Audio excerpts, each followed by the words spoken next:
Bismillahirrahmanirrahim. Selamu aleyküm. Temaşavanın heja. Şevab xeyr. Merina rast destpêkir ve haftêjî mijarê roje vedine meselê xeber bidin.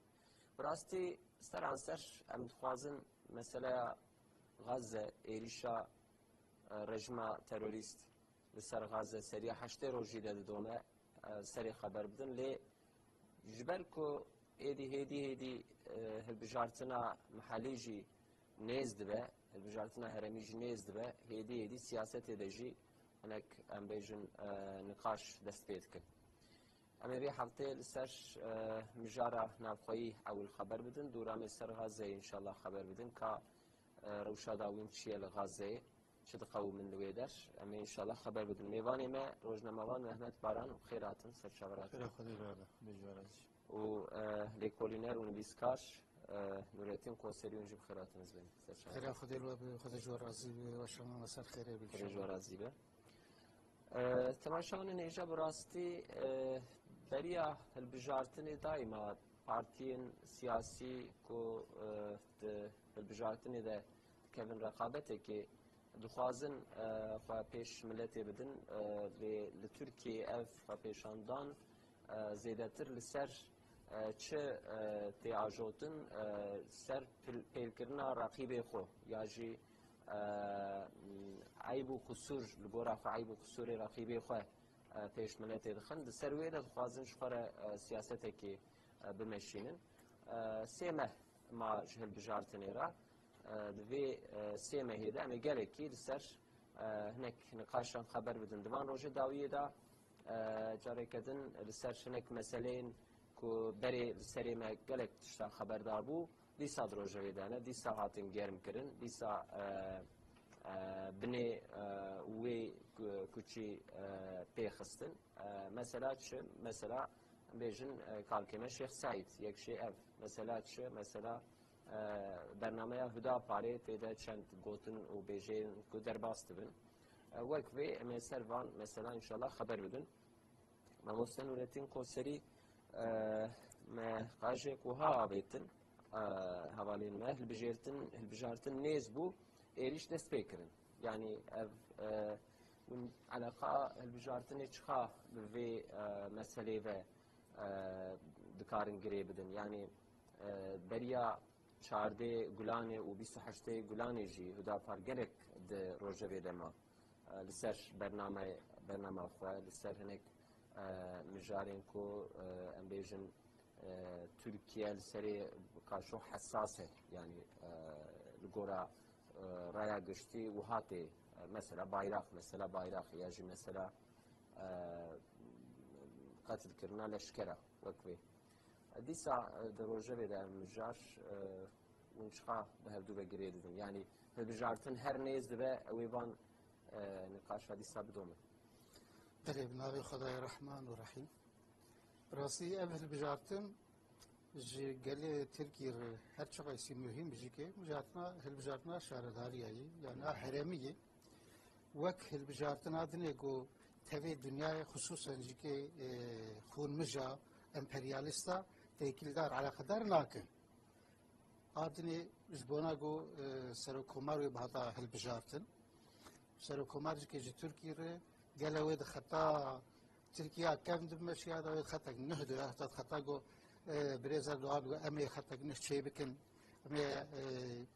ê azadî û heqperestî û bidin xelqa û em ê bername xwe bi xwe çê bikin em ê maka qanûnê nû bikin maka qanûnek nû hewceyiyek vî milletî gelek mezin her kesî ji vê naqebûl dikir gelo wê di vê xetê dimeşî xetek dinê dibe ya heta wê xeta Tirkiyê kevin de ya heta hîn vekilîtir zelaltir me re bêjin di xeta Tirkiya got bin destê û di bin emrê NATO ji bin emrê Amerîka û İsraîl de bû wê di vê xetê dimeşî ji ber vê gelekî muhim bû emperyalîst giş dewletê dünyayê giş Ewropa giş li ser vêna dixebitî disekinê û alîkarî yek bi her şeklî alîkariya bi her şeklî didan muxalefeta Tirkî û muxalefetek got şeş het perçe got nej hevdû û li dijî hevdûn te aslê xwe de anî bûn cem hevdû li ser masekê civan dibûn ji ber vêya gelekî muhim bû. Ama ev hilbijartin ji xelkê derve re qesî ne mühim e. Lakin ev heyî جوان جكيد بوك نشاندانك يعني وك علامتك بيقالوا حكومتا آنها لسر سر حكومتا سر كومار أردوغان آنها لسر قالوا هن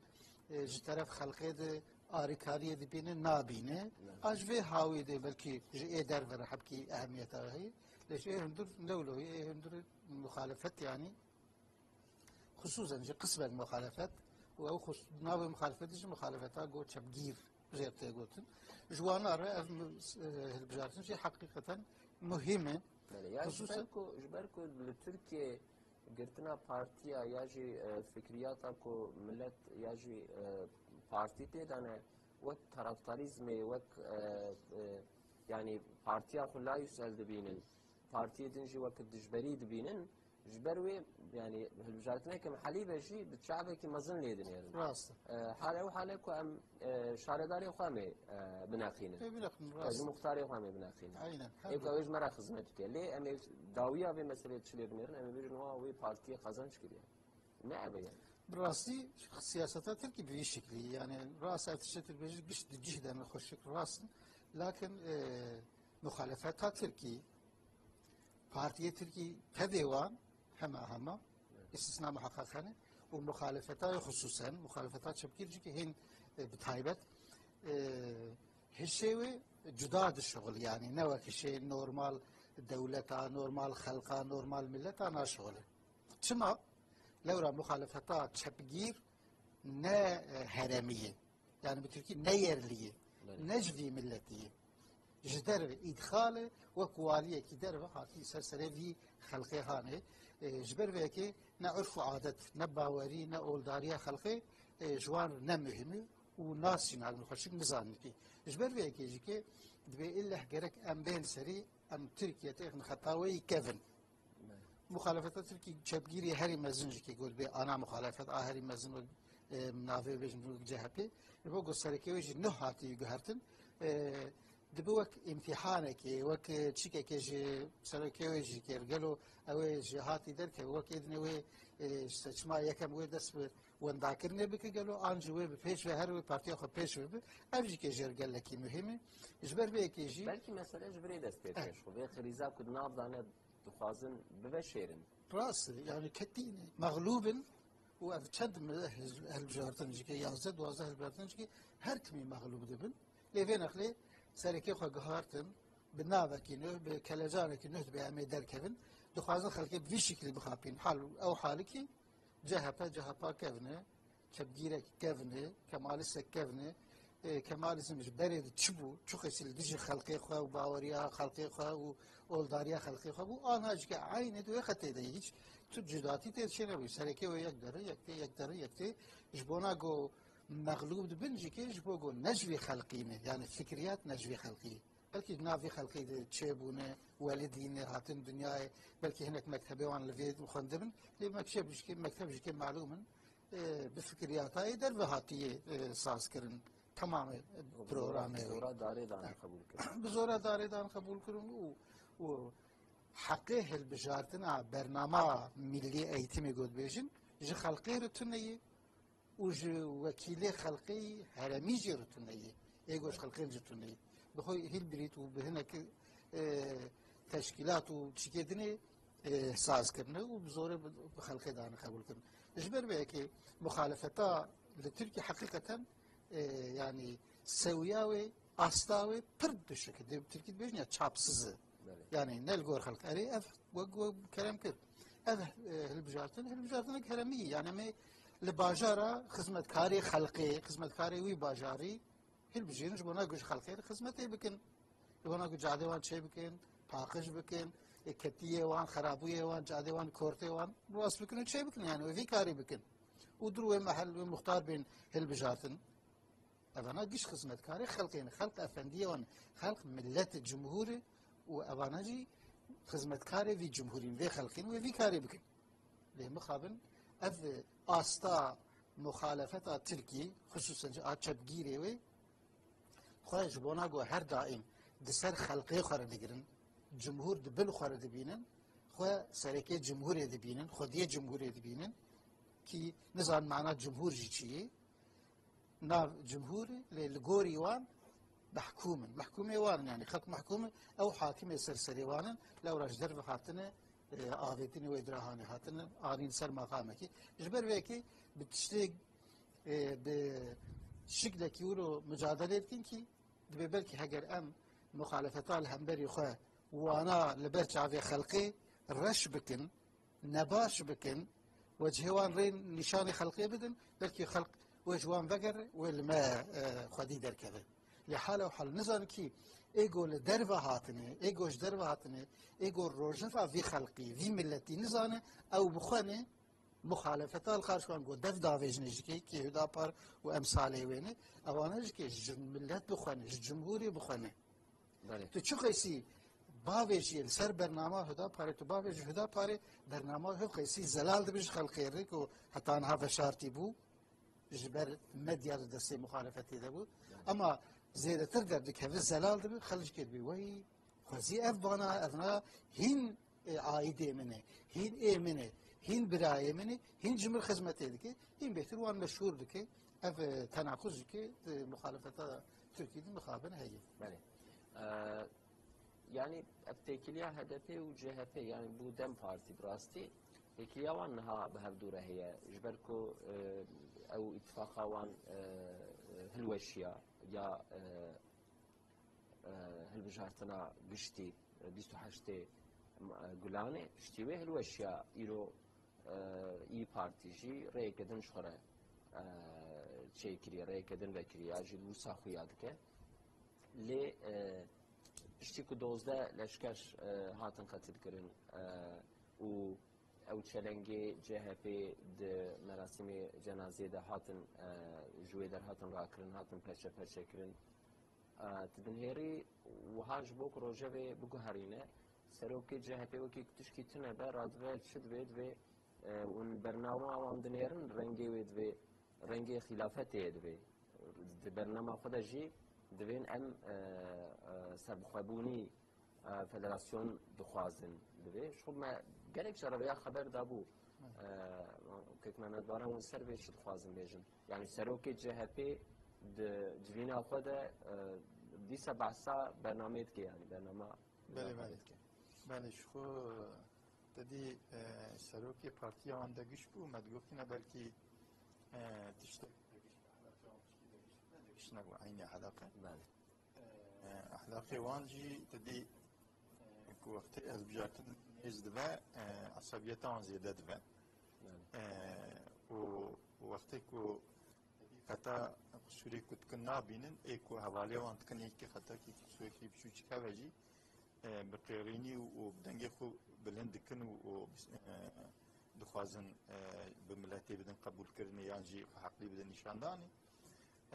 أحلاقي وان يكا يعني إيكو هالبجارتنا قشتيجي بوان أو أحلاقي واني كو بوان دا يعني وان مغلوب كر ده هالبجارتنا قشتي دا وبوان دا هندا كرن أب أحلاقو يعني أو قلشدار ولوشو زالهات يعني فرقنا كدنا وان يا قلشما وان خبرداني وان سياستا وان و تدي تكلي وانو بهدفي تدي كو انا بيدم تكلي وانو هدفي ويشخي بوان دان هنداكرن جاردن ديسا درسي ناستين يعني برا ناستين و demek dili وان دا حقيقتي دا دي سياسة وان دا كو ورن بفن اقتدار دولتي إدارة بكن أو ميسيونكي واني وساتنية اگر که هویا پشتی اویج پاشاروجا خود درس بگرتنا و بزوریانا پشت خود بنیرتنا تشتی کبوان دایا هندا کرن چی اوی جوی درس بگرتنا ناگرن جبلا کو درس ناگرن مرف دنیارا کو یعنی بوان مخالفتی خوشه دور دابن تم دور دابن و دوی داره دنگی خبرین کنو کن قیرینی و تشمشنا یعنی وقتی کو زمانی ورا و دناف خلقی داجی اگر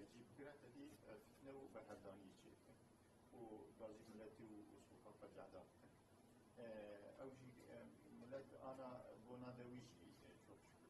ناس كرنا بلي يعني أف سياسة جهة بلي كوب مروان نوجي تجشنوي ونبجي وسا خویاتکە و ئەوێ vê siyaseti cardin bi wan bide hendakirin belê di vir de tiştek meriv dibîne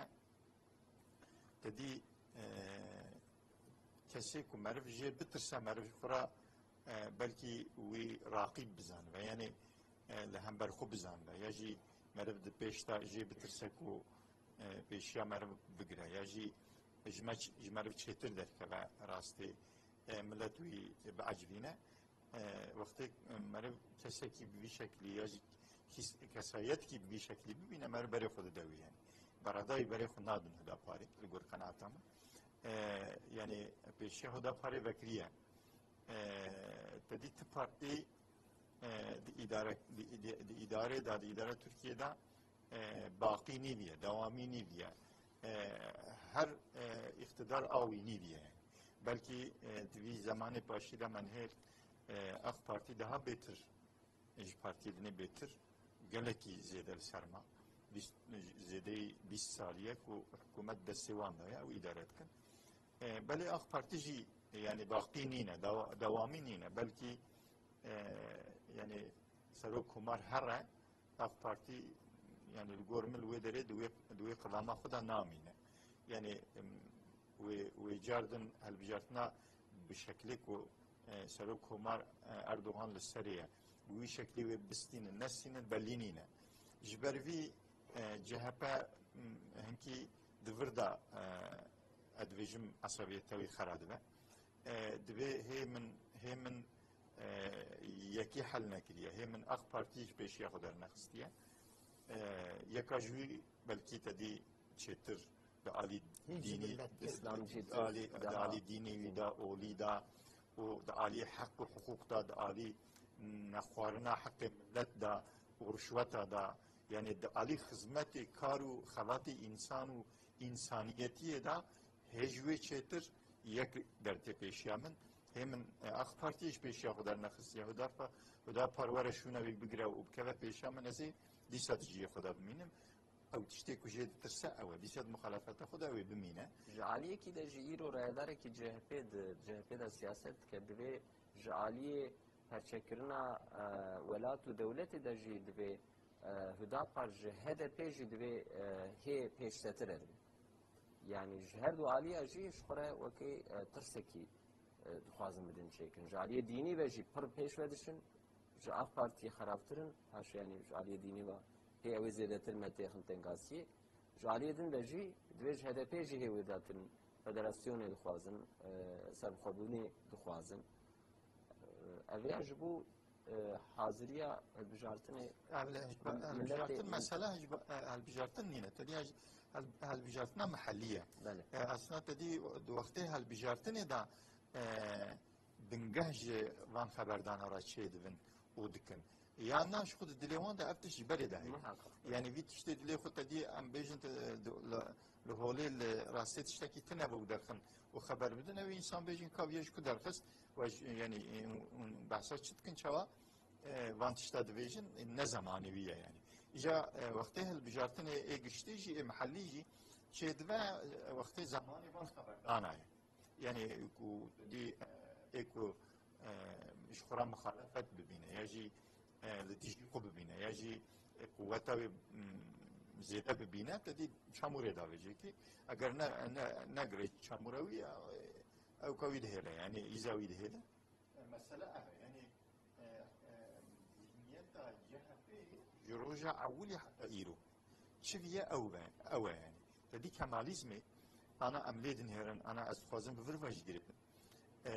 تدي امريكا ودولتي اوروبائي امبرياليست وعالمك به هجومي وقتك ده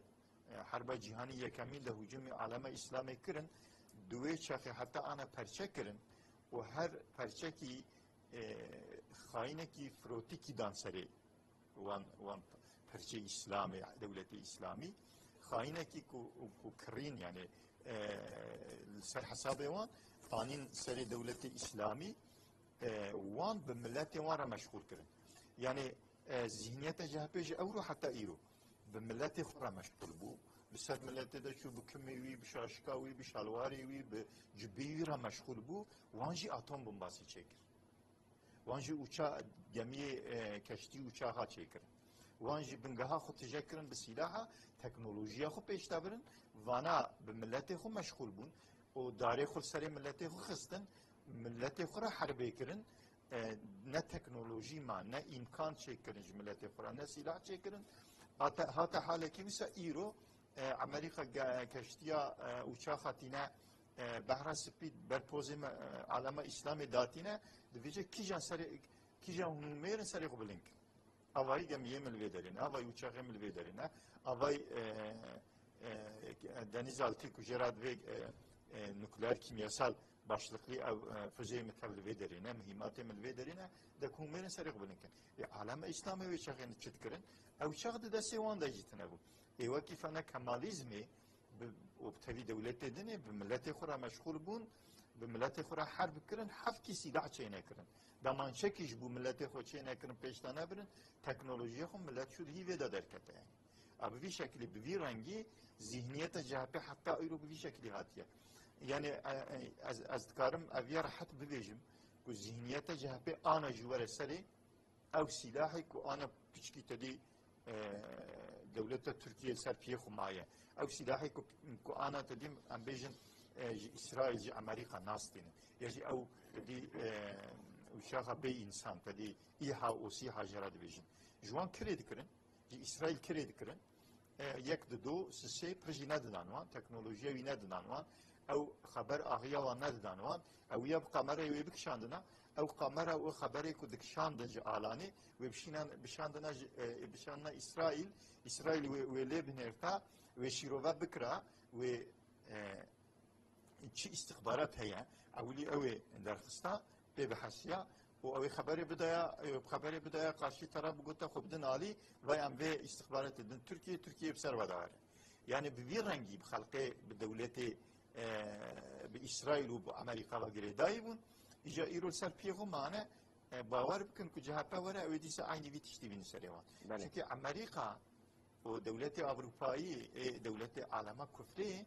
تم دخوازن کو عالم اسلامی دبن دستیوان دارن چه سلاحی و چکی و سلاحی کو دستیوان ده هنه جوان بکرن او خود چه نکن يعني و به شکلی تدید من تسیرا خدا دیلن ذهنیت جهپیج بری حتی آن اوه و جانا پیداج به شکلی بگرنگیج دوام کنن وی چنمه هي پارلمنتو رونشت و دست خباتی خو کر ام چهار پارلمنتری هدا پاری هنه دروجی جارک سی روجی جارک çünkü vakit deyitinde parlamentoda meclisede dışın ser kürsi u derdi kule millet edileceğim. Bejin kareki ihtiyar ve bketna hafse parlamentori da pari vezir haber dedi ki na beyni u uyduda berdan. Yani bejin kuşke serberedai ko zarar edildi millete tintinin roje ve yani bejin mesele iktisadi ve mesele mesela zaman çendi hani lifatini bireke ke mamuste dedi çani seri ve jber kunave bajera bu kurdi je talebe xora ambejin dugo çani seri ve disa parlamenteri da pari ve mesela hani roje mesela Şeyh Said yani derdi kulli milleti ko be meclis el parlamentoy فهم دکن زانن و تینن زمان به رای گشتیر پارو دکن حتی چاره سر دکن شیء کج دستیوانته و تدنیری yani parlamenter ki merif çi hevi ke çi bixwaze sahibi ke bi çi niyeti wî bişîne Ankara meclisi wî tînin jî lê tednêrî awa di nek zamanê millet kete tengasîkî ya ser êşekî ser elemekî تدني داري خدام خن ودسا دست بيتكم بزينية الشوط خين. راسي سرك هدا فاري بريز yapıcı olucu şu dugut meclis ki van rojana dis ani zaman benim siyasete em dikin ve nizam bekin ve nikarın tefekkür ki hakikaten siyaset jbo halkı jbo hizmeta halkı jbo hizmeta milleti tekirin evena bjiştin hatta ha ملتش siyasetek vî şeklî nedîtî ji ber vê jî kê dibêjin siyasetmedar wek tu bê derewçî derewvan derewkar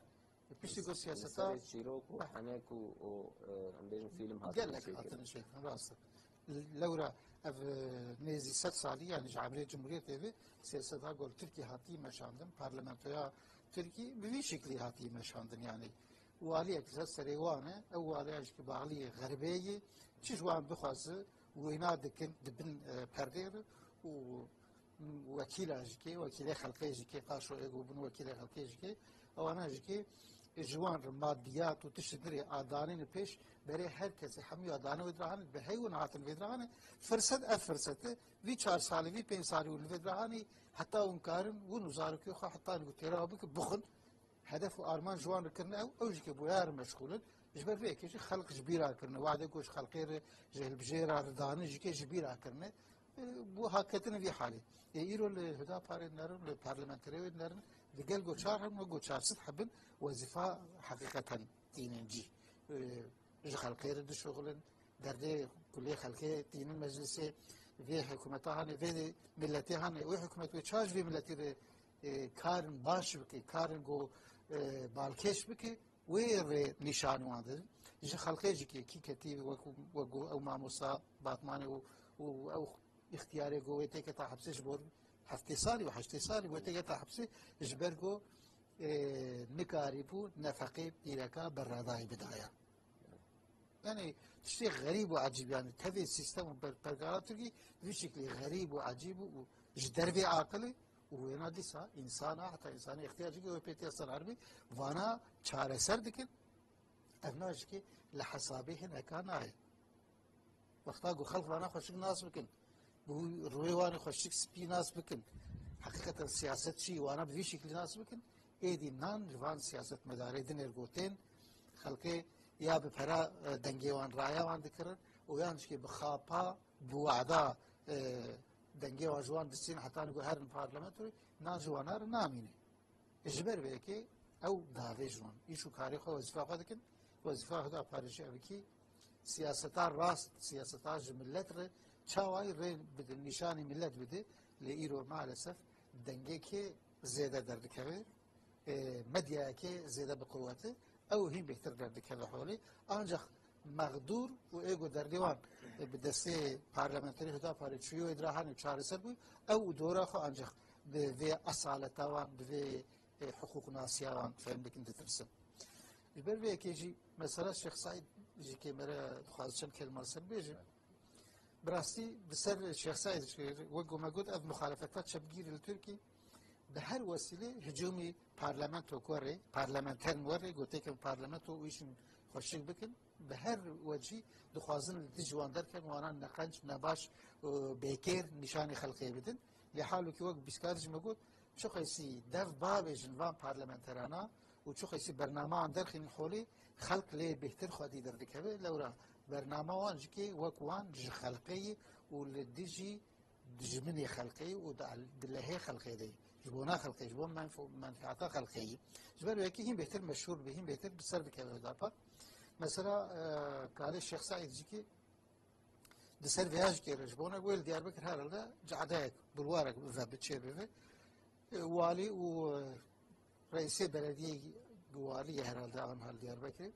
dibe me navê wê hanê ji bo na got xelq jê hez dike û însanekî hêjayekî bi qîmetik kesayetek bi qîmet nav xelkê Diyarbekirê de em ê navê Şeyx Saîd şehîd Şeyx Saîd lê bikin vê muxalefeta got li dijî xelkê û baweriya xelkê heman vêya dike mehne û firset û davê ji Hüdaparê wê Şeyx Saîd wê çawa navê bikin çî bine hûn Hüdaparê nerin wana ji ke derheqê Şeyx Saîd de di bernamaya xwe de filan filan tiş gotî gerek insan gerek Tirkî ji wan ezrê xwe bixwaze gerek heqê îtîbara wan îadeyî wan bike gerek van kesayetana van şexsiyetana ji bo na got nav xelqê herêmê di xelkê bêrgê di nav Kurmanca heta nav tevê Müslümanê dunyayê de meşhûrin û bi îtîbarin gerek divê vana bê çîkin evana li gorî wan tişin gelek xebahetin gelekî mezinin vê nadibêjin lê di wexta got vê nadibêjin asıl di ziya xwe nîşanê xelkê din yan dibêje em دپاش معنا فينا أم هي مفهوم مخالفته أم دجمني هين ديني وانا أم هين دجمني باوريا وانا جلسينا بي وقتا جلسينا تشاو مكان الشيخ سعيد ودينيوي ومجادلاوي نشان غلط نشان خلقنا وما شنقان ما عدام كر وما بحزارة بلكي بصد حزارة ما إنسان شنقان در ما كشت المجلي كر ما عدام كر أم ديسا فينا هاني بكر أم هنجي كر دجمني وانا فينا دبيجنج خلقيره لجبوناك أو هندكاية كوان هي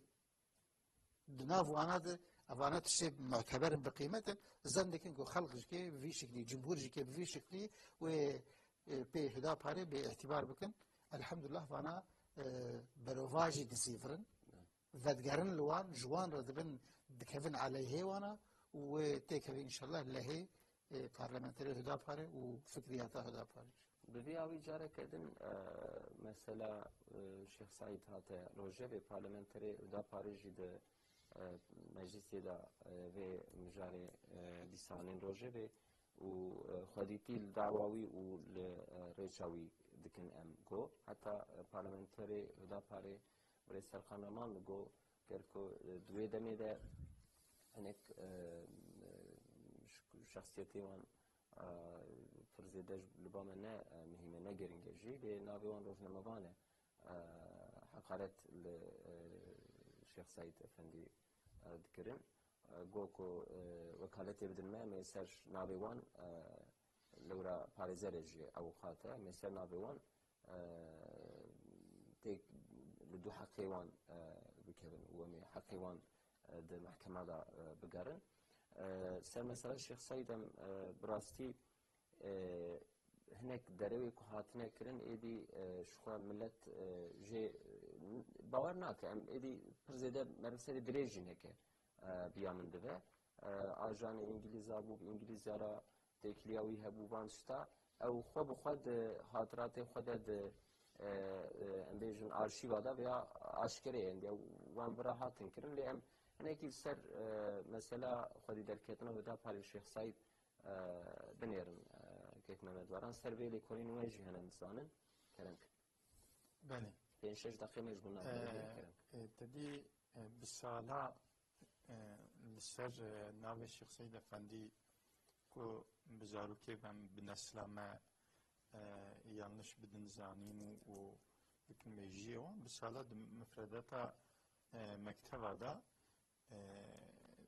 الشيخ سعيد افندي وناويوي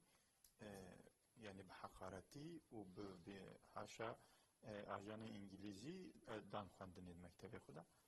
بل ذره قدر د ناو ملت ماي ولد هرمان مدى وكسي كدلداي دعوة الشيخ سعيد افندي وشخصي بخويا بقاسي ذره كي تسير الوان نكد ميجي واندا تشتكي ونقراندن و ticari haskirna Şeyh Seyyid Efendi ciddili insana der nefestin. Beli mukhabine vida yani tedi haskirna Mustafa Kemal de kitebe Xuda de mufradata Xuda de tariha Cumhuriyeta Xuda u infilab tariha Xud veji durda belki jiçen pelapelki jiçen يعني نويسكي لسر نافيوي شخصي جمهوريتاوي وانقلابي و ببزني بدن جبو بزاروكا بدن حسكرين چند زاروك جوي حسكر چند انسانا جي حسكرن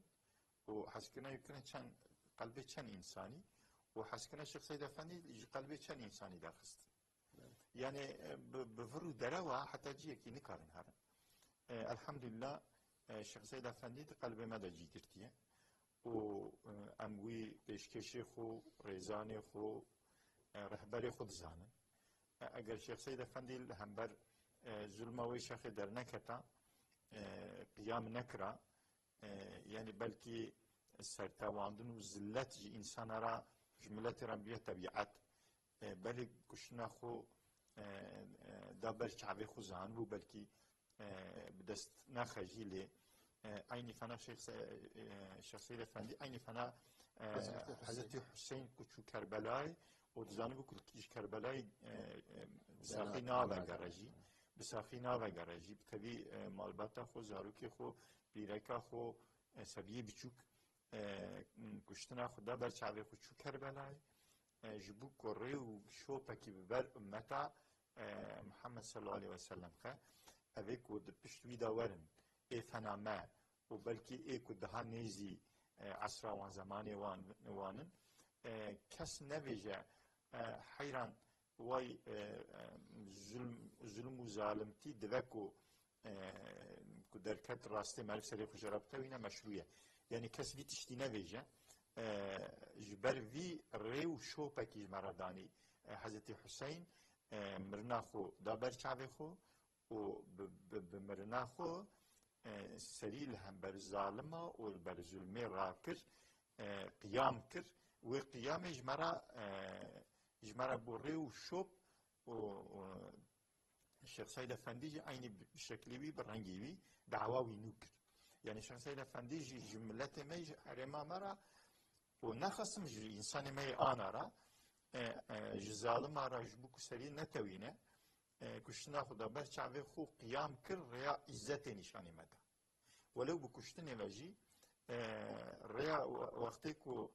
دین مجدست ما بستندنه اولا ما باوریا ما كمان دستو في انسان نجس بيلمش وشخطي قيام بكي ولو تبمريش يعني مسألة كلها بر ظالمة مرف قيام بك نه مسألة كجرك مرف إلا قازنج بك بسركة وجبنا دولة بسينا زافر أمر يعني مسألة نعوة مسألة لهم بر وان مرف قيام بك هم بر قارشي خدا مسؤوليته ووظيفة خو مرف بجيبينه وقتی که مرف بر رب العالمین را مرف کارم حساب خوب ده یا ربی من سرینه توان من سرپیلینه کر من ریا عزتی دا برخو و من قیام کر تشتی که جلسه مهات ابو تقدیر جی آتبو يعني تقديرات السر مرنا من بو اجي مرم بدسم دانات اما من قيام كر رب العالمين فناكو ومقصده خبره سري ودولته خو آوا كربه دولته شرعي شيء كربه خير وحسنات ويل غوري ددك يعني قيام تشتكي دسم قيام تشتكي دسم متي دبن د چرچبه اراده مدايا اميرابن سرخو قيام بكن و توكل بكن و خو بسبيرن خدا ورب العالمين يجي اگر کو زافر دا ما زافر شهادت دا ما شهادت شيخ سيد افندي جي دوي خط دا و شوپی نشانی مدایا حماس ایروید که حماس ایروید که بنرن بلکه زمان من ما حماس شینا بله به مسئله خبر بله الجار مجارمه قتل عام و کرکرنا غازه براستی 8 روز سرده در باس بو تمام هزی خواه تمام چکی خواه تکنولوژیک رژیم تروریست لبرچاوه دنیای و بآلیکاریا دولت غربی پروژه قسمت دولت دورا سروی مسئله خوار کلیکا چتایا تروریست نادن نشاندان وک اسپانیا و بلژیکا هناك دولتين دن لبالي امريكا فرنسا المانيا انجلترا تمام هذه خواه پشتگیری و دستکی دادن اسرائیل او جی 81 روز ایرو 81 روزه غزه بومب باراند که براستی امدکارن وی بیجن قتل عام غزه و بوان دیمن و ویدیو بوان وینین خواه دیرو که ده جیه که وسا بگره که بلکی به 1000 ساله نیج بیر کرن او زاروکه که البر قامره انتینه قتل کرن ام بیجن کسایتین که بصحتی را مشغولن مجولن دکتورن وکیدن روزنامه وان تینه کشتن شخص سویل تینه قتل کرن سر به مجاری امی چند دقیقه خبر دن انشالله که محمد باران بریا برنامه و گوتنی و نیمجو بله متخواست حماس شراب گره بدن تدی حماس خود جوان رازی و آنا لهمبر إسرائيل وعالم كفر بالتمامي تدي دولة تروري أم دفيجن دوي عرضة تنگ دا دي غازة دا كوب قاسي ولايات كيما تركيا بتنه هي وكيدن اوقا اردكي اوقا بچوك هندك و في قيامته بسري ودري داتين تينن تنه بلشكري اشكال كرا تنه را حرب ناك لشكري فرنسا لويدرنه المانيا لويدرنه بپرا دشن بپرا انسانا چند روزه بده بله تين كشتن مش بلا تين كشتن ولا شيء وان دشن دولتي وان را هي كذا شافماني هي اوكرانيا يعني الولايات الشرقيه تذكر ولايات خلص شيء وانا هم بپرا بوجداني تدي وجداني خود فروشن بپرا و يعني تشج دسيما ولا دكن çünkü kanun و حقوق الباوانتنه بله مثلا حماس لهم بروانا حرب دك حماس بنرن دعردكي اوقاس بچوك دا 16-17 ساله دور پیشگیریه دبن بویقوتا اسرائیل دایا و هم بر وید تو دولتکی دنیای اسلامی دولت مسلمان جنا کسی حتی ایرو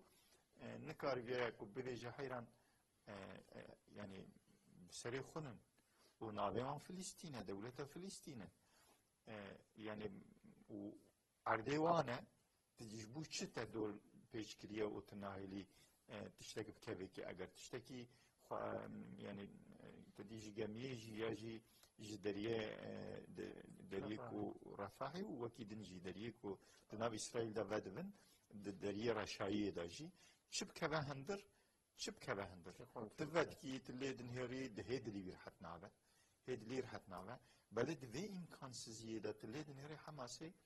يعني جكده اني بشي شكلي اني سلاحي خو بخو شكر وان سلاحي كو انا تدي انسان دوي واردا كو تدي يعني خبراوان هي بنجه كيوان هي وواري لشكري دا زانبونا وان هي او خود فيجن يعني او ديفيجن او مرقوة تانقاكو اسرائيل تشيكريا للدنيا هدا مثالو ارنكي ويتنانا شمال هم بر حماسي حسابي وان روجا كريا ديفيجن دي توقع او شكريا زر شكريا جرا دقات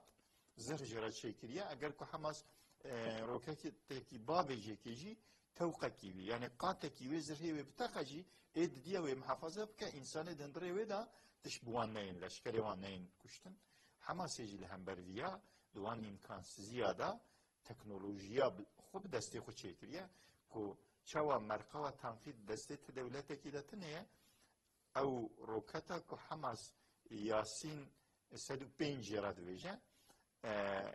او روكاتا كو حماس دافيجا وان مرقوة تنقية و آگر بيد خاطر انساني هندردات شوتينه او روكاتش دستي كسيدتنه شكل تجارة دقاقة او جد دقاقة تجارة قاطع عولي دقاقة قاطع عولي قلتك وقاطع دديا جدها مستر دها بيتر حكم دكو دتاقينه تبي انساني عولني كيلو يا ادن 4 كيلو جواري 4 كيلو بله يعني وقتی داوين اللي تخيكو يعني تديد و كومكي آگر او تام يعني مثلا من ابنينا استخدم ويا بيجم يعني حماسه دوي تنگاسيه دا وان حاضريه خويه لشکری کر سلاح خو مهمات خو ببي رنگي حاضر کر و دبن غزه دا غزه کی دن چي کر شکرا جبوك مجادله بوان بيبا ورا بده و بلكي اورو ايرو ديتن كو كاس بشتگريكي جينادي كي خنا سر وان نقايل جيناكا جبروي بيشا حسب خلوي غوري كرنا حسب بيشا خو كرنا ديسا جي حماس دوي تنگاسيه ده هم سلاح خو لشکری حاضر ذكر هم د قلبي ملتي خدا جيگر يعني تدي دولتك زنجين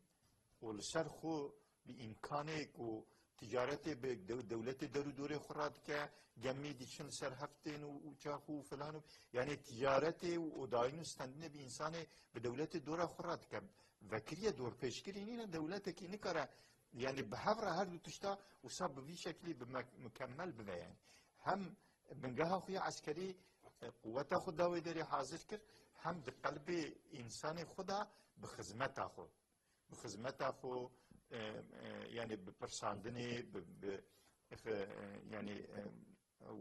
غازی و تدی لشما غازی بنگاه کی خوشک جرا شکر خدمتی خوشک جی انسان را برج ملت را بر د قلبی ملت ده تخت خو مشکل یعنی لو ما جلوان ناکه د قلبی ملت ده جی گرتن بنرن انا حماس منتوی نیارتنی جی عسکری اسرائیل و مرکب تانقیاوی و چاقیوی فلان بیوان منتوی جی امریکا جی عسکری آلمان تمام عالم کفر لورتوپیا منتا مجاهد حماسی جوان نیارتنی و وقتی که غازی عالم اسلامی جدی کن ورن مجلسی وان نیار خلاص کن بوی مقصد غازی نکن دیویژن خودی بهاری هم تیراوانات کن و امی عین تدی چرا پلستی وان کرن امی پلستی اسرائیل بکن هونه ببینن یعنی و از باورم جیویلی تشتی بکن دوی نهیلن برای جنو زاروکا نکوش عمل ویدرینه براورن بمیرانی عمل هفخن حربه یعنی عسکر ایمه و ایوان یعنی موان ما کشت موان کشت برا بمیرانی ورن جبهه یعنی اما برا جنو پیرکا زاروکا نکوشن برا آوایب سره ونده خلا نکن وقتی که حماس غازی انسان خودی وجدان تدی امتنی استنی مسلمان ناویجم یعنی غازی انسان خودی وجدان چه خریستیان دبن چه یهودی دبن چه انسان وکی دن دبن و بتوی مسلمانه یعنی وقتی که غازی وان دکن ناویجن ور مجلسی اسرائیل خلاص کن دویجن نهیلن اسرائیل سبیلا بکوجه یعنی آگر سرمانده ببارینه یعنی زاروکو سبیا نکوشن برا میرانی ورن هم برما سینگه من هفخن یعنی الحمدلله دوی عزمه ده دوی اراده دانه و دوی قوت دانه جی و هونه ببینن خدا بهاره ده پر نیز دا جی و اسرائیل سری جوان را دینه هره دلیمه دیشه او قاس انسان تین کشتنه سبی و زاروک تین کشتنه بله اراده وان هیچ آمد قوت لیتره اتازه ایرو ده چاپمانی درکت مبخو لگوداری کر 8 سالی بو عمر امریکی تشتكي وسابو للبناني لقامبا فلسطينيا كو زمان دا ربيع انا چونه ويد دا براستي كو اسرائيل بريوان دا ربيع انا چونه ويد للقامبا دوجه امريك دوه 10 سالي بوم از ربيعم از هاتم لوي دري اوای از 8 سالي ما از اختيار بوم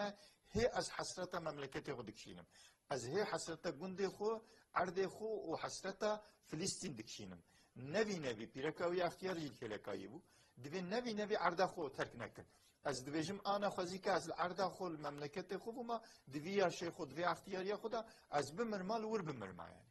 دوی نوی وی خطای میکو وی چاخه به مدان کرنه ام 10 سالی بون بری مدان جاردن ایدی ام نفتلین و املوان درن سر عرض خلقه به آبو خو مهاجر و المملكة خريف أما عمري خباي قدن أم دمرن ونبي دركبن إدي أم الإرادة خلق غاز يجي دنيران بجنو وبزاروكو ببيركو باختيار وان دمرن زاروكي خو دفن دكن بل السر و مالا وانا كبسران دانيا آتيا خواري و السر أنقاذي و مالا خو رو دنين بينام ناچ أما كده واري ما يا مالو اردو آخا ما ام تکناک ناشت برام که کنید راستی غاز دستان کوره مزنه کی دوی عصرا بستاده هم کربلایی هم جی که زافر گله کی مزنه yani هم قیسی درس و عبرت جی تبی عالم اسلامی جره و جی دنیا خلق دنیا جی که نشان دان کی هم بو دعوت هم بو کربلا هم بو آزادی هم بو شیاری هم بو رورشیا جهویا لدنیای سیونیزم چیه جهو چنه لدنیای اویا ری نشانی هر کسی دان نشانی فلاح دان نشانی جهوی دینی دان نشانی پود پرست دان نشانی چیندیون زامچیا دان نشانی مسلمان دان بگو کارو ببینه یعنی gerek لسر وینا هنه به جلدا کتاب بین نویسانن که اف دستانا غازه به چی کرن بینیم بالا خواه بریان هاجی که هر برنامه خود گل وی اکران ام در دکتن بدیم وسیله یا کو مثلا سمرگاه سر دنیای خون نجیا سر انسان و دنیای متگو سرکه گشا فتنه سری فتنه جهونه يعني اري امريكاي اما جهو يهودي جي كي آغای امریکانه امریکا خستن بن امری خو بن دستی خو سیستم پرگار گش لگوری خو چه کرنه و انسان گش خویناوان دمجن کداوان دمجن سرعت و بن عبد دوله من دیوان دمجن نفینا دگوت انسان قال لك دگویا وانا که هلاج مر بيج او چند معلومات لور تنازع خود که حكي يعني تشتكي ورا تنجي دنيا يهودي خرد شغل قومه كيف خرد شغل شو هجمارا نفوساوان جي تيرا go dünya ki خونمش بكن تنهي تيرا go dünya يكسرون çünkü تنهي شو بفي شكل خد خاطاند ليرو حرب غزة پیشی وینا نشانی مدن که حقیقتا غزة آزاد دنیا گش بوی کولج امریکا ایدی هر کس وینا قبول کرد دولت دنیا سری وان امریکا آخری مزن والتشينيج بنا الجابونيا بنا الهندساني بنا التركي بنا السعودي و سه دولتي عربا قشاج كي بنا يك جوانا نوير بي ام انسان لبروي بنا خوشك نشان ايدي هركس قبول لك كو جهويا سيستم پرگالا كور اني نسري دنيا كي انسان قش خور كرن كوله كسك ايدي نما كاربي ارتشتيت دك غلطه جق أكاديميسيان الأونيفرسيتي أمريكا هاري مزن يرو دنيسا كده السياحة بدجمار تقول هر سنة ركتوري وان ونيفيسكاري وان أمريكا وان كن جوية ودراهنا أمريكا وان كن قلتني جرك إيجو بيج جنوسيد أتشيجو إسرائيل عم فلسطين ديكي يعني كن وان طالبانج مكتبة در بابجن والنافيان جمر بيج وانا أمش دور هادوان بقرن تيغنا حسي جزابك يعني جنوسايد soykırım bir tepki beje kırkırın yani kırkırına قومكي يعني تنا كرنا قومكي حول كرنا قومكي يعني بينم برجعي خو امريكا ويونيفرسيتي ايجو دغو işte ام medeniyet nişanı dünyayedin ام حقوق انسان درس حقوق انسان ددن dünyayı her sal kağıt adnivisi'nin yedi azwar nabejin belgeci ki yani hene kağıt adnivisi'nin de Türkiye tevfik İsa hakkın insana bin peykirne Suudi tevfik İsa kırne İtalya tevfik İsa kırne Almanya tevfik İsa kırne ve خود سر قشار دبینه او دولت ها به شکلی هات فهم کردن که غلامکی هری حقیر دبن نگه جهویاده اوه هانه درس گلک مزنج دنیای گشیره غازه اوه هانه درخص هر کسی را دیار کرده هشکاره کرده که dünya gış mahkumu, dünya gış köleyi, dünya gış mecburi bir şekilde ki mecburi cühuyayı Gazze'teni azadı. Gazze biçi azadı, serbenat ki gerek hakikaten nere başlı bir sakine. Gazze çava yani hükümete Gazze Müslümane ve drahani çava ev insani hem ebçü çünkü haftsali, 5 sali hatta 7 sali, 8 sali anin kıvameki, anin aseki, anin baveriyeki, imanek وقت جیا وقت صحافی خس قلبی وان چاوبو بچی فینا هانی کر شو که محمد باران بحثا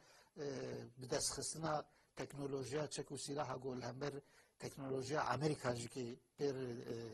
پیش بر کید کی یارش کید کی و امهاد کی اوش خو آنی زمان و آنجا خود زان و اوزانن لی او باوریا گو خستی قلبی وان انسانا گرگ لسر بی سکنادن چما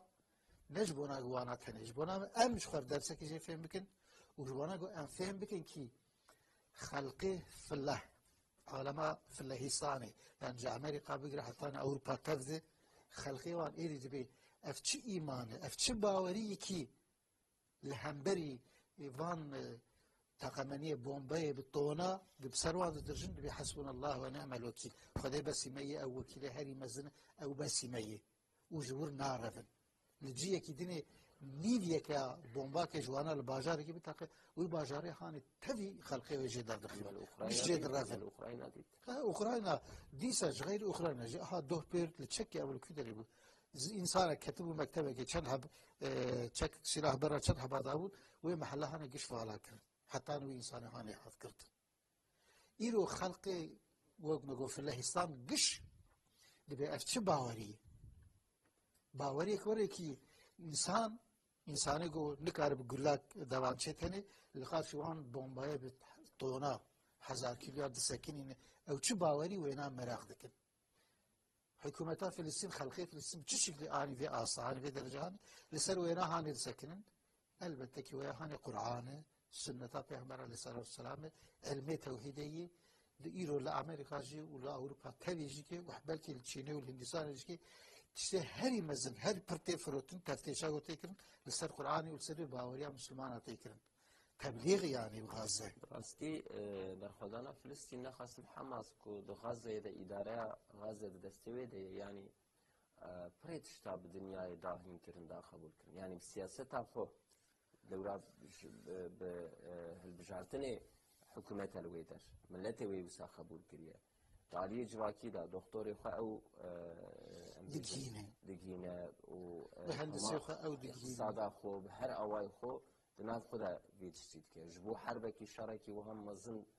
حاضري كي كريه هاتيه استك كامل لهمبر دجوار امبيجن دجمنكي دجوار جي خيري في ادب واخلاق وانسانيته هني انسانيتك كدنيا ديك معامله بيسيره ونظام بركي بالا وكشان ديو قيزكي روبورتاج دادن لا روبورتاج انه امبيجن كتا مدياي جوان برسد في معامله وان شوابو كشكي مثلا برسد في سبورت كد بهم سبورت كد يعني داردان سبورت كد دوی و دستیها قوتا ملا و بحماسی را برخودانا اندام برخودانی را دوی اری وقتی کو موسا کر پیشگیری دهانی شما دوی گره دستی و من نبونا يعني او ضرو درو افتراي كس حفتي جوتنا هيدا هاتن كرن حاشا استبانا هاتنا ايشي بدنا بيريكا كرنا وهات اشتاقوتن اسيرن دستي وان دانا جبوك دستي وان هاف نبا بيشگيري كي نابا بين خدا دانيه يعني باشكي خد ورطات دستي خوانا جبونا چي بيشگير بكي يعني لوي در ازيتك بسيكولوجيك جيلوان نكرن جبوك وقتي وان باشتر باز براسي تبليغك خوشك لوان كرن وانا جي او تبليغا وان شي خوشك فهم كرين جي انساني درب بهتر او فهم كرن شاوا ايرو انساني في اللهيلة امريكا واوروبا خوش جمع بهتر جي خلقي فيه بيرجي وفيه دولتها مسلمان اكشن بهتر فهم كرن مش خلقي السعودية عربستان بهتر فهم كرن براسي وان محكومانه لويد راهانه دسوان اسير بون تبليغ كوري لوان كرن كي وي تبليغا هاني قلب فتح كرن حقيقة فاتحا يعني فاتحتي جي پیغمبر عليه الصلاة والسلام برد وصحابيا تي بيرامه هرگو ام سيري دخين كتابا دخين مسلمان افتاقو جيك چون باجارك فتح كرنه يعني قلبي وان بالسروري بالسعودي بالدست خصنه لو رجوان خزمت برن خزمت آنين قيمة دانوان قلتن ون إنسان ون مجبور ون كولتيا روما بكن ياهو تا ون مجبور ون كولتيا هنا قرال ونباشا بكن ون جيكي عبدي خد تعالى وكما قرالي سر وقو خونا وجد مجيجي وكذا وجد مجيجي او عين دا آصاوي درجات داوا دي جوان نتشيترن ون جوان قيمة ليترن لو را ون خابتن ون بكذا دسي خدخن او كذا خلقي دخن خدانا خلقي دخن ون بر جوان قيمة ليترن تبليغك بفي شكل لخلقي كرن وانا تشاوى قلب فتح ذكرن حقيقة غازة وقهرمان غازة جي بعين تبليغي شو أزبالات خوازم بكشي مسلفيد رهاني توحيد باوري يعني دين محمد عليه الصلاة والسلام ويشاغي شاب وقلب شاب فتح ذكرن باجات شاب فتح ذكرن إنسان فوج في جماعات بجماعات شاب ذكرن إسلامي أباناش عينا وير رياهاني دمشينا بالكشن دادنا مزن أذكي تبيك الشردكن شردكن تبيك حربية يعني الشرد مريض شخاد كار مرحمتي بدني شاندان ياج مريض شخاد كار قلبي إنسانا باقوا بكشينه الشرد بيادكن الشرد كمان دواران سيشار داخل وقتي وشعمي شاطرين داخل السابدين كرمكن بله تدي بحربك و بوجداني بسر غزة تكرن باران بومبا باراندن بسرواندا تكرن يعني عملية نهرن أبقى قوات وهيزيوان هنا أمريكا بتبي إسرائيل وبتبي دولة الدنيا لساجي احتياجها وان بباسنة بشابمانية هي يعني تشتي بفر درد خنت دي بسري سبيجي كرن بيركا قرتن تقاسكي بري وبحسكر يعني دخوازن تدي السرفان فريخو هنكي قاموا يشي بكن يعني insana bixapînin belê li hemberwan ihtiyaciya Hamasê jî dîsa bi çapemenî heye medyaya ye yani eger ku Hamasê ew tedî lê dixe tanqêwan dişewitîne û mesela hukmê wê roketa xwe nîşanê me dikişîne yani diçe herbê diçe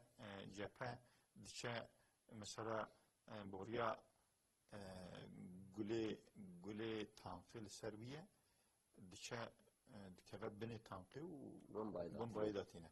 yani hem ew ê here wî bike hem ew ê bikişîne kamerayê nîşanî me bide yani eger ku Hamasê vî tiştî nekira me jî belkî bawer nekira ew qas Hamas mêrxwasiyê mêraniyê mezin dike yani di vir de em fehm dikin piyekî herbê jî van herbê giran jî pêkî wî jî basine çapemenîye û ku eger viya di herbê de viya jî pêra bibin ew ê tedî serkeftin çê bibe qamoyî çê bibe elhamdülillah Hamasî vî tiştî kir yani belkî hinek bibêjin zûya lê belê ez ê vî tiştî bêjim Xwedê bêherê ew ê İsraîl di nêz de yani belkî di çend hefta da ji Gazeyê derkeve Xwedê bêherê wê derkeve û ew ê wê ablûqayê ser Gazeyê rake wê gaze bibe dewletekî serbixwe û belkî Xwedê bêherê li ser masê jî qazanc bikin Gaze û batî şeriya bigîjin hevdû ew İsraîl xeta ku di nava wan de daniye ew ê bigên hevdû yani vî ana halê hazir meriv vî tiştî dibîne çünkü İsraîl ketiye tengasiyê leşkerê xwe yê Gazeyê ku Gaza Bakur ku jê re dibêje Kuzeyê Gaze leşkerê xwe ji wir dikişîne yani di wir de pir însan jî nemane belê her roj bela ku tên kuştinê nexwesim ew tugaya xwe ye Golanî tugayî ku jê re dibêjin ew eskerê wan ê seçkîn û ku li hember Hamasê ku her bikin yani özel hatine eğitime wan hatiye dayîn ji wê derê şikestin derxistin temamen ji wir derxistin eskerê xwe yê bi wî rengî ku seçkînin kirina wê derê ji wê derê êdinê ji xwe di wir de namînin hêdî leşkerê xwe ji wir dikişînin îja li Gaza başûr ku Guney Gazê jê re dibêje îja dixwaze herbê bikişînin wir ne ku ji bo ku bistînin bikişînin wir yani milletê Bakur çiye wê derê Gaza Bakur Bakurê Gazê em bêjin xwe Gaze li wir de milletê Gazê di aliyê başûr da bidin yani hebs bikin yani aliyê çola Misrê de di alî başûr da şo milletê di wir de kom kirine ana meqseda İsraîl ku were roja paşî jî tedî fitne ye zêde însan bikuje zêde zarok pîrek bikuje îdî li wê derê ku millet pir zêde li hev kom biye top biye her carê topekî davêje 2 tonin yani topê wan li nav însana dikevin yani ew hukmê ku di wir de dike bi seda însan dikujin yani ev fitna İsraîl di wir de yani lêxistina başûr başûrê Gazê ji bo pir însana bikujin yani bu şekilde insanı xwe tatmin dikin hinek ser ceseda jî hinek operasyona kiriye û hinek organê ceseda jî dizîne yani axlaq û edeb li bawan tune yani kitaba wan de tiştekî wisa tune bele êdî bi îzina Xwedê yani tiştek ku em dizanin elhamdülillah Hamas yani haniye halekî wisa ana her biqede Hamasê qazanc kiriye alema kufrê hinda kiriye Hamas û İslami Cîhat û yani ew grûpê İslamiyê ku li wê derê ne aleme İslamê ez vî nexwesim dibêjim aleme İslamê ne û belê dîsa eger ku her bi îro li vir bi vî rengî jî biqede Xwedê bêje herê ew însanê ku 2 milyûn û nîv li Gazeyê jiyana xwe berdewam dikin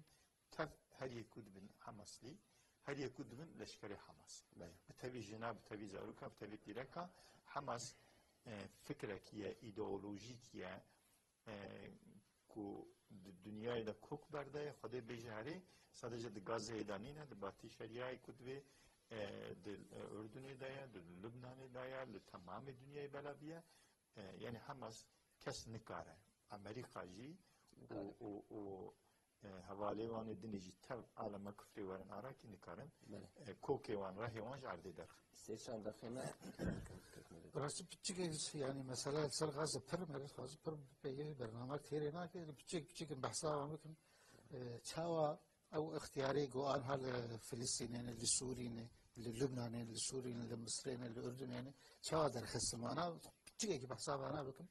نخلات نکبه اول يعني فلاكتا فلسطينية اول تجي كي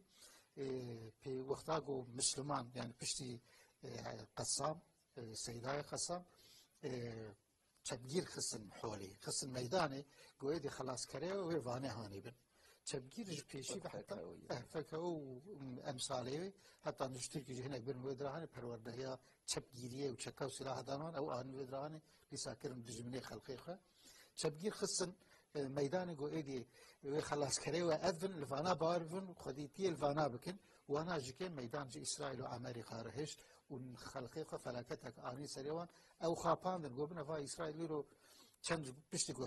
حرب كرن يعني قاشو چند چكو قلا برا وانتان وانجي برا وانتان قو ايدي ام نما كارن بي ابنا هاني قال لك بخوات مزنه قالك ام دت شابكن يك شيء ام دفج في اسلام بدن اسلام نباش في هيله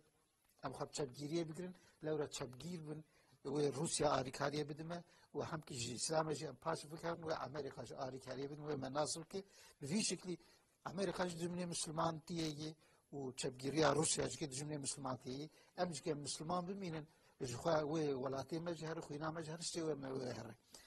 کا امور خلفان چبگیریه گوش بو ما حربیت کن امی خب وان بگیرن جبونا گو هم ام جم امریکایی بین ناس کرن والجم روساج ام بين ناس كي آريكاري بدمه مبدولتي قبول بكن